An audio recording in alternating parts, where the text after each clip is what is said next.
C'est l'un des plus élevés d'Europe. En construction depuis 2011, c'est son premier hiver. Il part d'Entrèves, un hameau de Courmayeur dans la vallée d'Aoste, pour rejoindre la pointe Elbrenner dans le massif du Mont Blanc. À 3500 mètres d'altitude, Johan Engen, Karine Bétain et Pascal Rousset nous guident en haute montagne.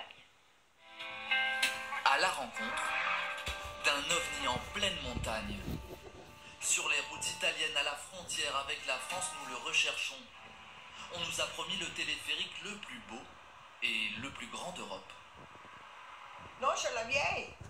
Le nouveau, il est là-bas, on appelle Skyway. Ici, le mois d'avril, on va la éliminer. C'est fini là. Vous n'avez pas vu là-bas Skyway? Ils ont fait une grande chose, très jolie. Cette innovation qui fait la fierté des Italiens, la voici. Vous connaissiez les télésièges, les cabines austères et les œufs étriqués, c'est désormais fini. Nous embarquons à bord de cette spacieuse coupole ultra moderne autorotative à 360 degrés. Oui, la bulle tourne sur elle-même. La vallée d'Aoste à vol d'oiseau. Pas besoin de traduction. Bellissimo, bello. Meraviglioso, veramente fantastico. Un spettacolo, bellissimo, bello, sublime. It's wonderful, it's wonderful, it's wonderful. C'était un moyen de transport, c'est devenu une attraction. It's wonderful, I dream of you. Chips, chips. Toucher les 3500 mètres de la pointe Elbrenner en 10 minutes. Un exploit possible après 4 longues années de travaux. D'ailleurs, on croise encore un peu partout dans les installations des ouvriers qui s'occupent des finitions. C'est vraiment une belle œuvre. Nous sommes fiers de ce que nous avons fait. Il suffit de regarder. De la fierté car le pari n'était pas gagné d'avance. Marco Petrella fut le chef de ce gigantesque chantier de plus de 500 hommes. Sa principale source d'inquiétude à l'époque, l'altitude.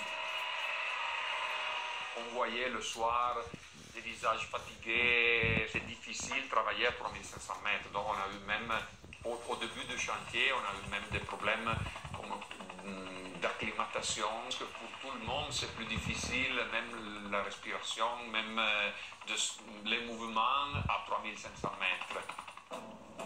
L'autre souci majeur de ce chantier vertigineux, la mauvaise météo. On a travaillé même à 30 degrés au-dessous du zéro. Donc quand on faisait le montage des charpentes métalliques, c'était une chose vraiment difficile. L'acier, on ne peut pas le toucher, c'est difficile de travailler avec des gants. En 2013, on a eu à peu près 14 mètres de neige. Donc on a dû attendre le mois de juin, mi-juillet, pour recommencer à travailler. Une angoissante course contre la montre et contre l'argent pour cette construction à 110 millions d'euros.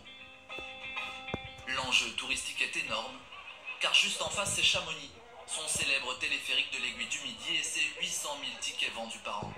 Objectif donc, grignoter le concurrent français en passant de 100 000 visiteurs annuels à plus de 300 000. Pour les accueillir, une logistique bien rodée. Tous les matins, le chef cuisinier monte jusqu'à 1 tonne de nourriture. Tous les jours, il y a le pain fraîche, les croissants, les choses comme ça. Et pendant qu'en bas, on s'assure de n'avoir rien oublié, en haut, on élimine les souvenirs d'une nuit glaciale.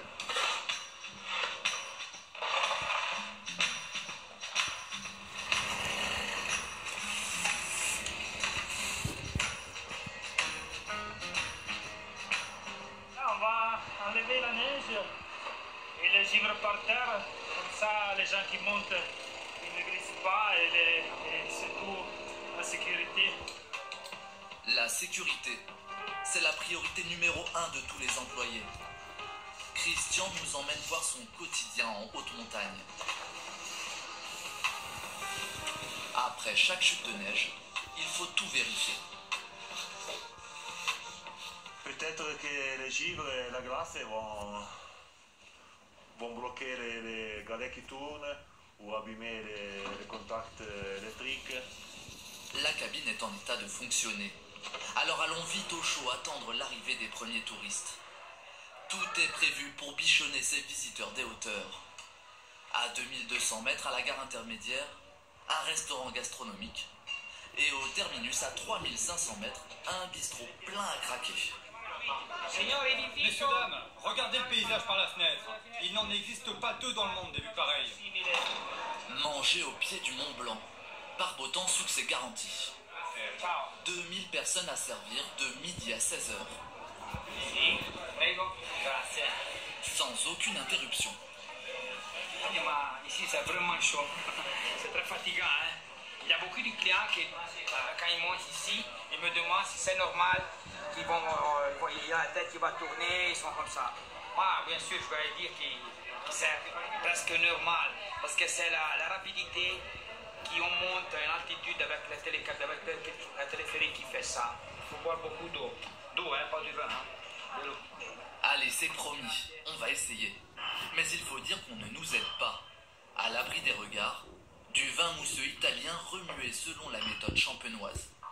On va remouer le millésime 2012. Dans cette cave d'altitude, Nicolas, l'œnologue, conditionne plus de 1000 bouteilles par millésime. Le 2013 vient de passer 15 mois en fermentation. Il doit maintenant être dégorgé. Mon but, c'est d'enlever la levure pour avoir le vin nettoyé. Pour Nicolas, aucun doute, cet élevage en altitude a un réel impact sur la qualité de son vin. L'avantage de faire une prise de mousse en altitude, c'est d'avoir une pression complètement différente et des températures différentes. Ça nous permet d'avoir la levure qui fermente beaucoup plus lentement et nous propose après une bulle beaucoup plus fine. Des bulles plus fines et pleines de surprises. Moi, Pascal. Ah, Pascal, écoute, j'ai failli goûter le champagne. C'était à deux doigts de passer directement dans l'œil. Et parce qu'il a failli nous amocher, Nicolas paye sa tournée. On se concentre. Sabrage traditionnel avec un piolet d'escalade.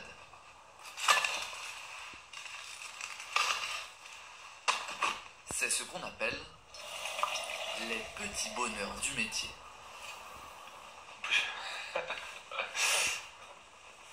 Une bonne découverte.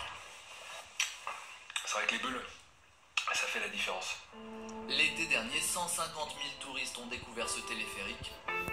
100 000 visiteurs de plus sont attendus cet hiver.